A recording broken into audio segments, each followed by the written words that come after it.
लोकसभा चुनाव जैसे जैसे नजदीक आ रहे हैं वैसे वैसे हम देख रहे हैं नेताओं की दल बदल की राजनीति का दौर भी शुरू हो चुका है। कई नेता अपनी अपनी पार्टियां छोड़कर दूसरी पार्टियों के अंदर शामिल हो रहे हैं तो कुछ नेता घर वापसी कर रहे हैं। इसी कड़ी में आज कांग्रेस पार्टी के अंदर 4 पुराने नेताओं ने घर वापसी की है। ये वो नेता हैं जो पहले कांग्रेस पार्टी को छोड़कर चले गए थे और फिर आज एक बार कांग्रेस पार्टी का दामन थामा है। आपको बता दें कि इन नेताओं के अंदर एक नेता तो वो नेता हैं जो कांग्रेस के बड़े ही कद्दावर नेता माने जाते हैं, जिन्होंने सन 1999 के अंदर 13 दिनों वाली बीजेपी की वाजपेयी सरकार को गिरा दिया था। महज अपने एक वोट से उन्होंने इस काम को किया था और उसके बाद से जो है हमने देखा था कि किस तरीके से एक बड़ा बदलाव उस दौरान की राजनीति में आया था। एक तरीके से कहा जाए कि भूचाल आ गया था। ये मंत्री हैं या कहें कि कांग्रेस पार्टी के अंदर उड़ीसा के पूर्व मुख्यमंत्री रहे गिरधर जो हैं, उन्होंने दोबारा से कांग्रेस पार्टी का दामन थाम लिया है। वो दोबारा से कांग्रेस पार्टी के अंदर शामिल हो गए हैं। 80 साल के गिरधर गमांग ने दोबारा से कांग्रेस पार्टी का दामन थाम कर कांग्रेस पार्टी को मजबूत करने का ये जो एक तरीके से कहा जाए वो काम करेंगे और हो सकता है कि पार्टी को इससे और एक नई ऊर्जा मिलेगी। वहीं आपको बता दें कि आज जो गिरधर गमांग हैं दोपहर में आज एआईसीसी मुख्यालय पहुंचे थे। वहां अजय माकन की मौजूदगी में 4 नेताओं ने दोबारा से घर वापसी की है। कांग्रेस पार्टी में ये लोग शामिल हुए हैं। इनके नाम मैं आपको बता देती हूं कि गिरधर गमांग जो है दरअसल वो अपनी पत्नी और अपने बेटे के साथ दोबारा से कांग्रेस पार्टी के अंदर शामिल हुए हैं। साथ ही साथ गिरधर गमांग के साथ हेमा गमांग जो कि गिरधर गमांग की पत्नी है और संजय भोई और शिशिर गमांग जो हैं वो इनके दोबारा से कांग्रेस पार्टी का उन्होंने दामन थामा है।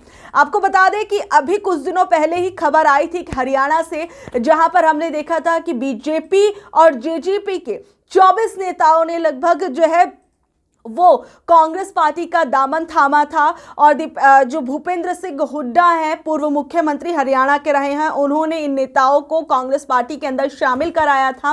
साथ ही साथ हमने ये भी देखा था कि उससे कुछ समय पहले जो निर्मल सिंह थे वो अपनी बेटी के साथ दोबारा से कांग्रेस पार्टी के अंदर शामिल हुए थे, जो कि हरियाणा के अंदर एक कद्दावर नेता माने जाते हैं। उन्होंने भी वो दोबारा से लोकसभा चुनावों से पहले हमने देखा कि वो भी कांग्रेस पार्टी के अंदर शामिल होते हुए नजर आए। तो एक तरीके से देखा जाए तो आज जिस तरीके से गिरधर गमांग जो हैं वो जिस तरीके से उन्होंने उस दौर में अपने जो 90 के दशक की राजनीति में एक बड़ा उलटफेर करने में एक बड़ी भूमिका जो है वो निभाई थी, वही नेता है वो आज दोबारा से कांग्रेस पार्टी के अंदर शामिल हुए हैं। तो इससे कहीं ना कहीं राजनीतिक तौर पर देखा जाए तो एक बड़ी उठापटक हुई है बीजेपी का। आपको बता दें कि वो पहले बीजेपी पार्टी के अंदर शामिल हो गए थे कांग्रेस पार्टी को छोड़ने के बाद, फिर बीजेपी पार्टी को छोड़ने के बाद फिर उन्होंने बीजेपी पार्टी को भी छोड़ दिया था। फिर उसके बाद कुछ समय के लिए वो चंद्रशेखर की बीआरएस पार्टी के अंदर शामिल हो गए थे। और गिरधर गमांग जो है सोचिए जब वो उन्होंने 90 की दशक की राजनीति के अंदर उन्होंने एक राजनीतिक भूचाल आ गया था उनके एक कदम से, तो इस बार जब वो कांग्रेस पार्टी के अंदर शामिल हुए हैं वो भी एक ऐसे समय में जब लोकसभा चुनाव नजदीक हैं और ऐसे समय में तो पार्टियां अपने बड़े बड़े नेताओं को संभाल कर रखती हैं, कस के रखती हैं कि कहीं ये दूसरी पार्टी के अंदर ना चले जाएं, इससे हमारी राजनीति पर, हमारे वोट बैंक पर एक बड़ा असर पड़ेगा। तो ऐसे समय में हम देख रहे हैं कि दोबारा से जो कांग्रेस पार्टी के अंदर उनके पुराने कद्दावर नेता का शामिल होना कहीं ना कहीं कांग्रेस पार्टी के लिए एक पावर बूस्टर का काम जो है वो करेगा। साथ ही साथ आपको मैं कुछ डिटेल्स जो है वो दे देती हूँ, जैसे कि गिरधर गमांग की जो पत्नी है वो हेमा गमांग है जो खुद एक सांसद हैं। तो सोचिए कितनी बड़ी बात है कि वो अपने बेटे के साथ और अपनी पत्नी के साथ इस पार्टी के अंदर शामिल हुए हैं दोबारा से। और गिरधर गमांग जो है वो सन 1998 में जो है वो मुख्यमंत्री बने थे कांग्रेस पार्टी से, और उसके बाद फिर कांग्रेस पार्टी को छोड़ने के बाद वो बीजेपी पार्टी में चले गए थे। बीजेपी पार्टी के अंदर कुछ समय रहे, फिर उसके बाद वो बीआरएस पार्टी के अंदर चले गए। चंद्रशेखर की जो पार्टी है वहां उनका मन नहीं लगा, जैसे कि बताया गया। कुछ समय वहां पर उन्होंने अपना निकाला, फिर उसके बाद वो दोबारा से आज फिर एक बार कांग्रेस पार्टी के अंदर शामिल हो गए हैं।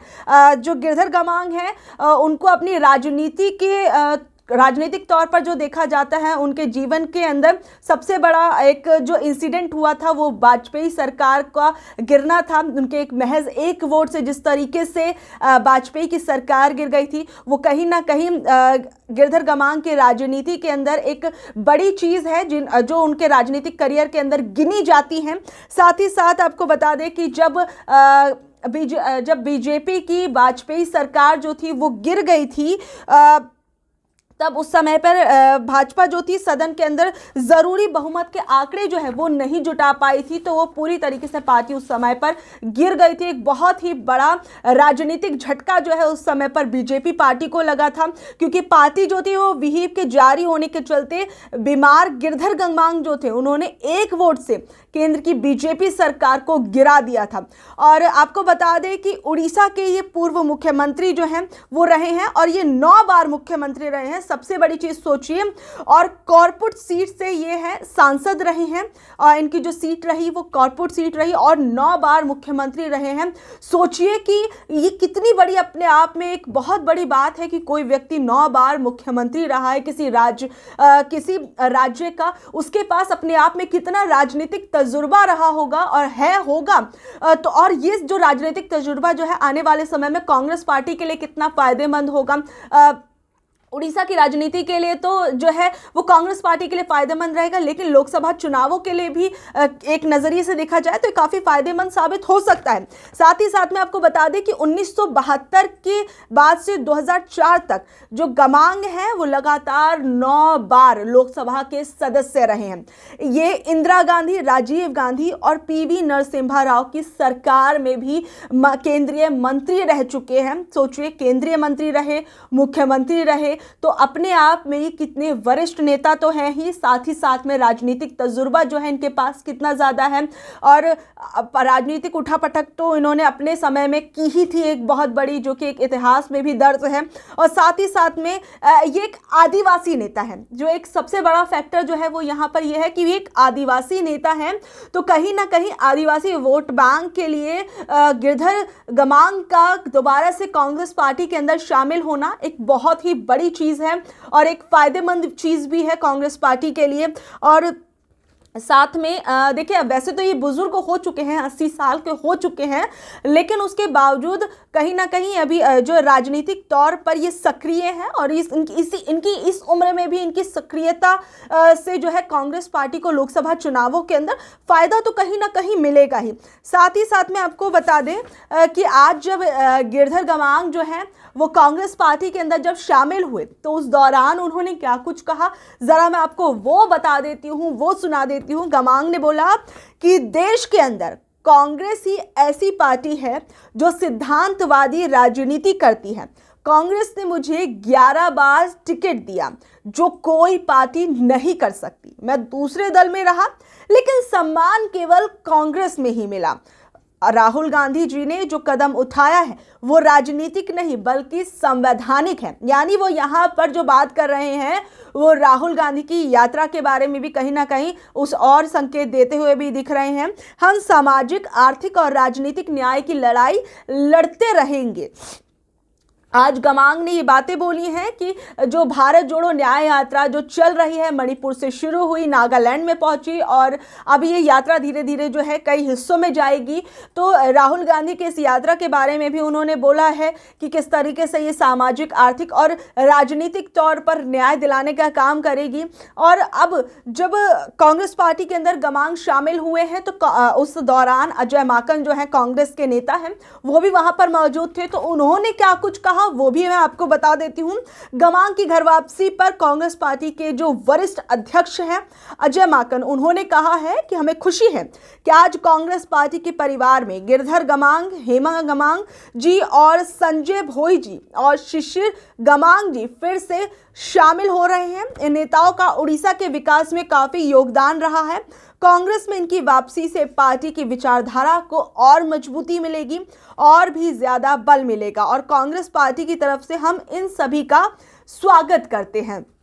तो देखिए, जिस तरीके से हम देख रहे हैं कि लोकसभा चुनाव नजदीक हैं, ऐसे में हर पार्टी अपने हर एक नेता को मजबूत करना चाहती है और कहीं ना कहीं उसको कस के बांध के रखना चाहती है ताकि वो किसी दूसरी पार्टी में ना जाए और इससे उनकी पार्टी पर असर ना पड़े, उनकी पार्टी के वोट बैंक पर असर ना पड़े। लेकिन जिस तरीके से हम देख रहे हैं कि बीजेपी पार्टी को एक के बाद एक झटके लग रहे हैं। पहले हरियाणा के अंदर हमने देखा किस तरीके से निर्मल सिंह अपनी बेटी के साथ शामिल हो गए, उसके बाद 24 नेता जो थे वो बीजेपी और जेजेपी को छोड़कर वो कांग्रेस पार्टी के अंदर शामिल हो गए। वहीं साथ ही साथ में हमने देखा कि आंध्र प्रदेश की राजनीति के अंदर भी कितना बड़ा एक बदलाव आया था। जो जगन मोहन रेड्डी हैं, आंध्र प्रदेश के मुख्यमंत्री हैं, उनकी बहन जो है वो कांग्रेस पार्टी के अंदर शामिल हो गई थी। उन्होंने अपनी पार्टी को कांग्रेस पार्टी के अंदर मिला लिया था। जो उनकी पार्टी वाईएसआर पार्टी थी उसको किस तरीके से उन्होंने कुछ समय पहले ही कांग्रेस पार्टी में मिला दिया था और राहुल गांधी की वो तारीफें करती भी नजर आई थी। आंध्र प्रदेश की राजनीति के लिए भी शर्मिला का कांग्रेस पार्टी में शामिल होना और दक्षिण की राजनीति के लिए भी कहा जाए तो एक तरीके से काफी ज्यादा जो है ये फायदेमंद हो सकता है। काफी कुछ चीजें हैं जिस तरीके से एक के बाद एक नेता भी कांग्रेस पार्टी में शामिल हो रहे हैं।